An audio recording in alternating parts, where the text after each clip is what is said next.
여러분의 열정을 원합니다. 불이국어 네 번째 작품을 공부하는 시간입니다. 여러분, 혹시 동백꽃이라고 하는 소설 읽어본 적 있나요? 굉장히 동화적인 소설인데요. 나라고 하는 어리숙한 인물이 점순의 호의와 사랑을 모른 척하는, 그래서 일어나게 되는 갈등을 다루는 소설이죠. 워낙 유명한 작품이기 때문에 많은 친구들이 읽어봤을 거라고 생각합니다. 선생님이 지금 화면에 띄워놓은 장면은 이 동백꽃에서 가장 유명한 장면이죠. 점순이가 나에게 네 집에는 이런 거 없지 하면서 삶은 감자를 건네는 장면이에요. 점순의 입장에서는 호의였지만 나는 점순이 나를 무시한다고 생각합니다. 이 소설은 굉장히 우스꽝스럽습니다. 재밌게 읽을 수 있는 소설인데 사실 이 안에는요, 굉장한 당대 계급 간의 갈등을 내포하고 있습니다. 왜냐하면 이 소설에서 점순이는요, 마름이라고 하는 계급의 딸로 등장을 하고요. 나는 소작인의 아들입니다. 마름은요, 이 소작농들을 관리하는 중과 관리직을 말해요. 그러니까 나는 마름의 딸인 점순에게 잘 보여야 되는 입장입니다. 이 동백꽃의 다음 내용이라고 해야 될까요? 봄봄이라고 하는 소설에서 보면요. 점순이의 아버지가 결국 나를 대릴 사위로 데려갑니다. 그래서 대릴 사위로 데려가서 결혼을 시켜주기로 했습니다마는 계속 결혼을 미뤄요. 대릴 사위로 가게 되면 그 집안의 일을 도와줘야 되는데 노동을 착취당하는 것이죠. 근데 정작 혼인을 성사시켜주지 않는 그 장면에서 역시나 피지배층, 노동자층, 즉 소장인들이 자본가들, 그러니까 지배층으로부터 핍박받고 있는 계급 간의 갈등을 다루고 있는 소설이라는 겁니다. 겉으로는 굉장히 우스꽝스럽고 재밌게 소설을 쓰고 있지만 그 안에는 당대 농민들이 겪어야 했던 애환을 다루고 있다는 거죠. 여러분, 이 작품을 쓴 작가 누군지 아십니까? 엄청 유명한 작가죠. 바로 김유정 작가입니다. 김유정 작가는요, 1908년생이시고요. 돌아가신 것은 1937년이니까 굉장히 짧은 생애를 살다 가셨습니다. 우리나라 나이로 30살이네요. 딱 30살을 채우고 돌아가셨는데요. 김유정 작가에 대한 소개를 간단하게 해보도록 하겠습니다. 김유정 작가는 춘천 출생입니다. 강원도 신례마을이라고 해서 실제로 지금도 강원도 춘천에 가면 김유정 문학관이 있어요. 가보면 볼거리가 굉장히 많으니까 혹시 춘천에 갈 기회가 있는 친구들은 김유정 문학관에 들러보면 좋을 것 같습니다. 김유정 역도 있죠. 지금은 모르겠습니다만은 과거에 사람의 이름을 딴 역은 김유정 역이 유일했습니다. 그런데 춘천에서 태어났다고 해서 김유정 작가가 시골에서 쭉 살았던 것은 아닙니다. 어린 시절 꽤나 부유했던 김유정 작가는요, 서울로 유학을 해요. 그래서 고등학교에 해당하는 고등보통학교 휘문고보를 졸업하고요. 그리고 대학에 해당하는 전문학교에도 입학을 합니다. 물론 중간에 그만두시긴 하거든요. 집안 사정이 좀 좋지 않았어요. 형이 있는데 김유근이라고요. 부모님이 좀 일찍 돌아가시고 나서 큰형인 김유근이 이 도박과 술에 빠져서 집안의 가산을 다 말아먹습니다. 그러면서 사실상 김유정의 삶도 순탄치 않게 되는데요. 이 김유정 작가가 입학한 연희전문학교는요, 지금의 연세대학교입니다. 그리고 재밌는 이력이 무엇이냐면, 보성전문학교도 다니다가 그만둔 이력이 있으세요. 이 보성전문학교는 오늘날의 고려대학교입니다. 그래서 우리가 스카이라고 이야기하는 연세대와 고려대학교를 모두 입학했으나 졸업을 하지 않은 그런 분이라고 생각하면 되겠습니다. 연전에 다닐 때 일이에요. 김유정 작가가 목욕탕에 갔다 나오는 길에 그 당시에 굉장히 유명한 연예인이죠. 기생입니다, 기생. 판소리를 굉장히 잘했다고 이야기를 해요. 박녹주라고 하는 여인을 보고 첫눈에 반하게 됩니다. 그 이후로 김유정 작가가 박녹주에게 편지를 보내고요. 막 찾아가기도 하고요. 몰래 기다리기도 하고, 지금으로 따지면 약간 스토커에 가까웠어요. 스토킹에 가까웠습니다. 왜 스토킹에 가깝다고 선생님이 단언을 하냐면요, 혈서를 보내기도 해요. 근데 혈서의 내용이 굉장히 섬찟합니다. 오늘 네가 나를 만났으면 너는 오늘 내 손에 죽었을 것이다. 뭐 이런 내용의 혈서를 보낼 정도로 사랑에 대한 집착이 굉장히 강했던 것으로 보여요. 그런데 어쨌든 박록주는 김유정을 받아들일 수 없었죠. 왜냐? 너는 도련님이고 나는 기생이다. 더 좋은 여자를 만나라 하면서 잘 말해서 어쨌든 돌려보냅니다. 이후로 김유정은요 사랑에 실현을 당했잖아요. 그래서 술에 빠져 살았다고 해요. 술에 빠져 살고 고향 마을인 춘천으로 내려가게 됩니다. 이때 굉장히 건강이 안 좋아졌는데 김유정 작가가 크게 앓았던 병이 그 두 가지가 있거든요. 첫 번째는 당대 굉장히 많이 유행했던 결핵입니다. 두 번째는 치질이에요. 이 치질로 김유정 작가는 돌아가실 때까지 고생을 했다고 합니다. 고향으로 내려간 김유정은 어쨌든 지식인이지 않습니까? 분화로드 운동에 가담합니다. 여러분, 농촌을 계몽하려는 운동이죠. 그래서 농촌에 대한 애정을 드러내고요. 김유정 작가가 썼던 소설들을 보면 이 농촌을 배경으로 한 농촌 소설들이 많죠. 농민들이 주인공이고요. 농민들에 대한 애정이 드러납니다. 오늘 읽게 될 소설도 마찬가지예요. 김유정 작가가 본격적으로 예술활동, 소설을 쓰게 된 것은 구인회라고 하는 클럽에 가입을 하면서인데요. 구인회는 굉장히 유명한 동인입니다. 지금 선생님이 사진에 띄워놓은 것은 구인은 아닙니다만은 3명입니다만은 이 구인회는요 늘 9명의 구성원을 갖추고 있던 뭐 중간에 탈퇴하는 사람이 생기면 새로운 회원을 받아들입니다. 그런데 늘 9명을 유지했다고 해요. 김유정 작가는 그 가운데 주축이었습니다. 지금 사진 선생님이 띄워놨는데 이 사진 속에 맨 왼쪽에 있는 분은요 소설가이자 시인 그리고 건축가였던 이상입니다. 그리고 이상의 뒤편에서 안경을 쓰고 있는 분은 소설가 구보시의 1위를 창작한 박태원이고요. 오른쪽에는 김소운이라고 하는 수필가인데요. 여러분에겐 좀 낯설 수 있습니다. 자, 특히나 김유정 작가는요. 1935년에 소낙비라고 하는 소설을 쓰면서 등단을 하게 되는데 특히나 김유정 작가가 구인회에서 친하게 지냈던 분이 있어요. 바로 이상입니다. 이상과 여러 가지 유대가 있었는데 그 중에 가장 큰 유대는 바로 같은 병을 앓고 있었다는 겁니다. 이상은 실제로 김유정과 굉장히 깊은 유대를 유지하면서 편지를 많이 주고받았다고 해요. 근데 그 편지 내용엔 어떤 내용도 있었냐면요.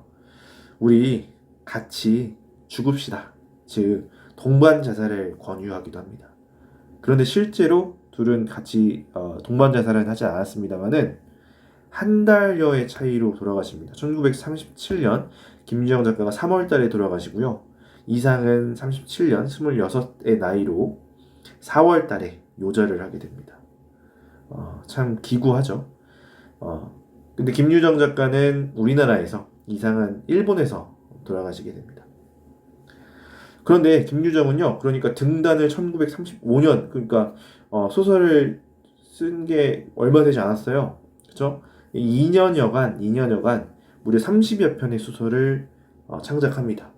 그런데 여러분, 선생님이 나눠준 교재에 보면 김유정 작가의 소설이 수능에서 굉장히 많은 선택을 받고 있습니다. 그만큼 작품성이 뛰어나다. 만약에 2년이 아니라 더 긴 세월을 김유정이 창작을 했다면 얼마나 더 좋은 작품들이 나왔을까 하는 아쉬움이 남습니다. 김유정 소설의 특징이다 라고 하면 여러분 꼭 기억해야 되는 거 키워드 해학입니다.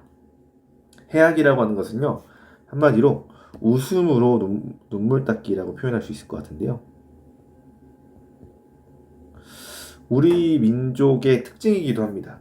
슬픈 일을요 그냥 마냥 슬퍼하는 것이 아니라 웃음으로 극복하려고 해요. 이 앞서 선생님 소개했던 동백꽃이나 봄봄도 보면 계급, 낮은 계급, 그러니까 피지배 계급, 노동자층, 농민들이 겪게 되는 순환에 대한 이야기인데 그것을 그냥 고통스럽게만 그리는 것이 아니라 우스꽝스럽게 그림으로써 극복을 하도록 만들어준다는 것이죠. 그것이 바로 김유정의 특징이고 김유정의 작품이 지금까지도 사랑받는 이유일 것입니다. 자, 오늘 여러분과 함께 읽어볼 작품은요, 만무방이라고 하는 소설입니다. 자, 만무방을 읽고 여러분과 함께 읽어볼 첫 번째 학습 목표는요, 바로 갈등 유형을 살펴보는 것입니다. 자, 소설은 갈등의 문학이라고 하죠. 만무방은 어떤 갈등들이 드러나는지 여러분과 함께 살펴보도록 하겠습니다. 자, 줄거리 좀 이야기를 해볼게요. 이 소설의 주인공이라고 할 수 있는 인물은 바로 응칠입니다. 굉장히 괴팍한 외모를 선생님이 그려봤는데, 응칠에 대해 소개를 하자면요, 응칠은 뜨내기 홀몸입니다. 그러니까 혼자 살고 있어요. 그런데 원래부터 혼자 살던 것은 아니고요. 원래 농민이었어요. 그런데 먹고 살기가 어려워지자 이제 아내와 갈라서기를 합니다. 뭐 이혼이다 이런 거는 아니었을 거예요. 그 당시에 혼인 신고를 하고 살진 않았을 거 아니에요. 굉장히 오래전 농촌이었으니까요. 근데 어쨌든 야, 우리 둘이 살아봤자 대안이 없다. 그냥 각자 도생하자 하면서 헤어진 상태입니다. 그리고 전과 사범입니다. 도박과 절도를 일삼죠. 실제로 타짜입니다. 굉장히 도박을 잘해요. 그래서 4번이나 감옥에 갔다 온 이런 사람이 여러분 내 옆집에 산다면 좋아할 겁니까? 기꺼워할 거예요? 그렇지 않죠. 그래서 사람들이 굉장히 거리껴하는 막 살아가는 사례. 그래서 별명이 무엇이냐면 만무방입니다. 이 소설의 제목이기도 하죠. 주인공인 응칠은요, 동생이 하나 있어요. 바로 응호라고 하는 동생이에요. 이름이 비슷하죠? 그쵸? 숫자 7과 5인 것 같기도 하고요. 응호는요, 31살이에요. 31살이고, 굉장히 착실한 농군이다라고 직접 표현을 해요. 그리고 형과 달리 지금도 농사를 짓고 있는 소작농입니다. 소작농이라고 하는 것은 내 땅을 농사 짓는 것이 아니라 그런 농사를 우리가 자작농이라고 하잖아요. 남의 땅을 빌려서 농사를 짓고 있습니다. 그런데 이 소설의 중심 사건이 바로 응호에게 일어납니다. 바로 무엇이냐면 벼포기 도난 사건이에요. 응호가 오랫동안 벼를 베지 않고 있었는데 그 벼가 도난당한 사건이 발생한 거예요. 응칠과 응호는 형제였는데요. 이때 응칠이 좀 의심을 받게 됩니다. 자, 응호의 상황을 좀 더 살펴볼게요. 응호는요, 아내가 하나 있는데 굉장히 병약합니다. 사실 결혼할 때부터, 결혼을 하면서부터 응호의 아내는 아픈 상태였어요. 3년간 대리 사위로 응호가 그 집에 일을 해주고 그랬는데 아내가 굉장히 병약하니까 이 아내에 대한 책임 때문에 응호는 안 그래도 힘든 상태입니다. 거기다가 빚을 졌어요, 여러분. 김찬판이라는 사람한테 빚을 졌고 또 지주한테 굉장히 많은 이 도지를 소장료를 내야 되는 상황이에요. 고리대금업자였던 김찬판에게 아주 높은 장리의 그 이자와 원금을 갚아야 되는 상황이고요. 응호는요 정말 살맛 안 납니다. 형한테 어떻게 뭐 돈 좀 있지 않아 하면서 손을 벌려야 될 정도로 응호는 힘든 상황입니다. 그런데 벼포기 도난 사건을 당한 거예요. 응칠은요 이 사건을 어떻게 알게 되냐면요, 송이파적이라고 해서 산에 가서 산송이를 따는 게 응칠의 일이에요. 그래서 그거 갖다가 생으로 먹고 또 만무방이니까 그냥 길가에 돌아다니면 다 자기 거예요. 닭이 있었는데 그걸 잡아먹습니다. 사실 닭이라면 야생 닭이 아니라 아마 누군가 주인이 있을 건데 그걸 막 잡아먹고 내려오는 길에 들판에서 성팔이라고 하는 사내를 만나게 됩니다. 이 성팔은요 대장장인데 얘도 만만치 않아요. 얘도 전과가 좀 있습니다. 이 성팔이 야 응원의 그 응고개라고 하는 고개 있거든요. 그 응원의 벼포기가 도난당했더라라고 이야기를 해줘요. 이때 성팔의 뉘앙스가요, 응치를 은근히 의심하는 것 같은데 응치는 사실 아니거든요. 본인이 아니에요. 그런데 말하는 포음새를 보니까 나한테 누명을 씌우려고 성팔이가 하는 것 같아요. 그래서 응칠은 성팔이를 의심합니다. 그래서 응칠이 이 벼포기를 훔쳐간 사람을 잡기로 결심을 해요. 그래서 그 응고개로 갑니다. 근데 그 응고개 근처에 어느 으슥한 곳에서 다섯 사람이 화투를 치고 있는데 이 화투판에 들어가서 응칠이 또 깽판을 넣고 막 그런 장면도 나옵니다. 사실 이 사람들이 정당하게 성실하게 그러니까 응호처럼 성실하게 일해서는 뭔가 돈을 벌 수 없는 뭐 그런 상황인 거예요. 그러니까 도박에 목숨을 걸죠. 자, 여러분 지금 여러분이 이 소설의 중심 사건인 벼포기 도난 사건 이 벼포기를 누가 훔쳐갔는지 궁금하지 않습니까? 자, 범인은 누구일까요? 여러분 작품을 지금부터 읽어보도록 합시다. 자, 잠깐 화면을 멈춰두고요. 작품을 읽은 뒤에 돌아와서 선생님과 함께 이 작품 속에 범인이 누구일지 이야기를 해봅시다. 자, 다 읽었습니까? 자, 그러면 범인이 누구일지 밝혀보겠습니다. 바로 이 벼포기 도난 사건의 범인은 응호였습니다. 놀랍지 않습니까? 응칠이가요, 그 응곡에 딱 숨어 있었는데 하얀 어떤 복면을 쓴 사내가 옵니다. 검은 어떤 보자기 같은 거 썼다고 하는데 아내의 치마를 둘러쓰고 온 거예요. 그래서 벼포기를 훔치다가 응칠이가 덮치게 되는데 응호가 아니 형까지 이러기유? 내 벼를 내가 베어서 먹겠다는데 왜 누가 그러냐 하면서 이렇게 있는 거예요. 그래서 응칠이는 우두망찰했다고요. 벙찌다라고 우리 표현하죠. 속된 말로. 벙찐 거예요. 내 동생이 이럴 줄이야. 성실한 내 동생이었는데. 응칠은요, 만무방이어도 동생에 대한 우애는 진짜 깊은 사람이거든요. 이 우애는 되게 깊은 사람인데. 그래서 응호가 이런 상황을 보자 낮에 보았던 이 소가 생각나요. 야, 응호야, 내가 너 돈 필요하다고 했지. 내가 너 구해줄게. 절도 전과가 있잖아요. 그래서 그걸 훔칠 생각을 하면서 응호에게 제안을 합니다만은 응호는 받아들이지 않아요. 응칠은 속상했을 거예요. 속상해서였을 것 같습니다. 그래서 응호의 이 볼기짝을 몽둥이로 내려치고 소설은 끝이 나게 됩니다. 자, 이 소설의 결말은 이렇게 마무리가 되는데요. 이 소설을 가만 보면요. 응칠이 만무방이라고 제시가 되고 있지만 응호도 결국 별을 훔치게 되는 막대먹은 사람, 만무방이 되는 것이고요. 성파리도 그렇고 굴 속에서 화투를 치고 있던 이 5사람도 그렇고 모두 다 농민층이면서 만무방이라고 부를 수 있는 사람입니다. 김찬판과 지주처럼 기득권층은 만무방이 아니에요. 그렇게 살 필요가 없죠. 자, 농민층, 착한 사람들이 이렇게 만무방이 되어야 하는 이 현실을 우리는 식민지의 구조적 모순에서 찾을 수 있습니다. 성실하게 살아도 부익부 빈익빈의 현실인 거예요. 만무방을 사회가 만드는 겁니다. 그래서 이런 상황을 우리는 아이러니한 상황이다. 상황적 아이러니라고도 부르거든요. 그러니까 모순이라는 거죠. 다른 말로 이 반어라고도 이야기하는데 반어적인 상황인 거예요. 열심히 일하면 열심히 일하는 대로 대가가 있어야 되는데 그렇지 못한 상황.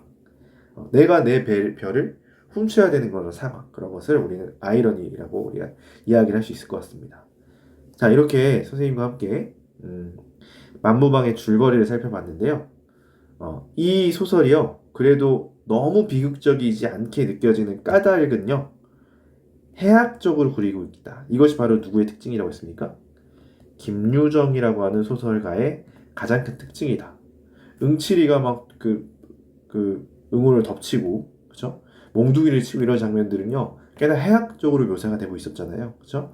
그래서 이 소설이 그렇게나 비극적이고, 진짜 눈물을 뺄 정도로의 내용은 아닌 것처럼 느껴지는 겁니다. 그런데 이것을 정말 슬프게 묘사하면 진짜 눈물 나는 그런 상황인 거잖아요. 그쵸? 그런데 작가는 의도적으로 해학적으로 그리고 있다. 자, 해학이 뭐라고 했습니까? 웃음으로 눈물 닦기. 웃음으로 승화하는 것, 슬픔을 그런 것이라고 이야기했습니다. 자, 첫 번째 선생님 학습 목표 소설의 갈등 유형에 대해 공부해보자고 했죠. 소설은 갈등의 문학입니다. 자, 소설의 갈등은 크게 내적 갈등과 외적 갈등으로 나눌 수 있는데 내적 갈등은 한 인물의 심리적 모순과 대립 때문에 일어납니다.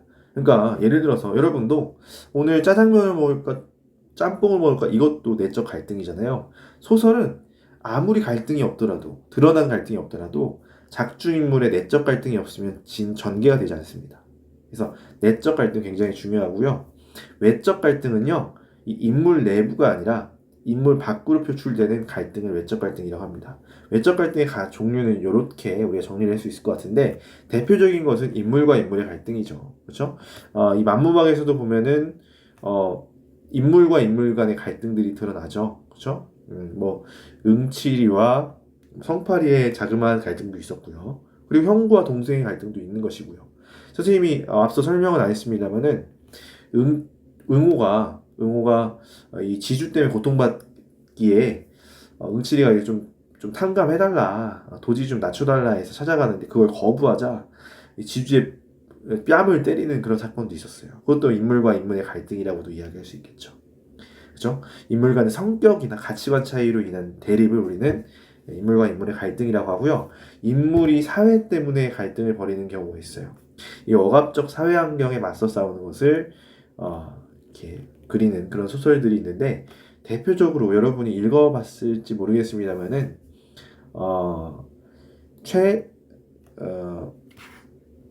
광장이라는 소설 압니다. 최인훈 작가의 광장이라는 소설에 보면은 이명준이라고 하는 주인공이 남한 사회와 북한 사회의 어떤 모순들을 겪으면서 그것을 극복하려고 하는 어떤 모습들을 보여줍니다.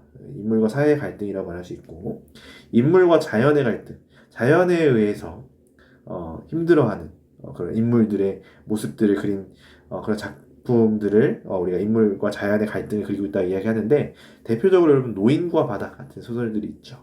모비딕 이런 소설도 있고, 그리고 인물과 운명의 갈등을 다룬 소설들도 있어요.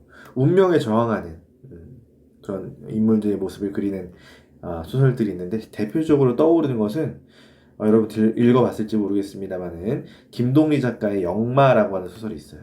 그곳에 보면은 성기라고 하는 주인공이 나오는데, 그 주인공이 역마살이 있어요. 그 역마살을 거부하려다가 겪게 되는 갈등에 대한 이야기입니다. 자, 오늘 여러분이 읽은 이 만무방에는 어떤 갈등들이 있었나요? 여러분 보이는 대로 있는 대로 찾아서 요 링크로 보내주면 고맙겠습니다. 자, 오늘 수업은 여기까지 하도록 하고요. 다음 시간에 만무방 이어서 본문 함께 살펴보도록 하겠습니다. 자, 오늘도 공부하느라 고생 많았고요. 여러분의 열정을 응원합니다.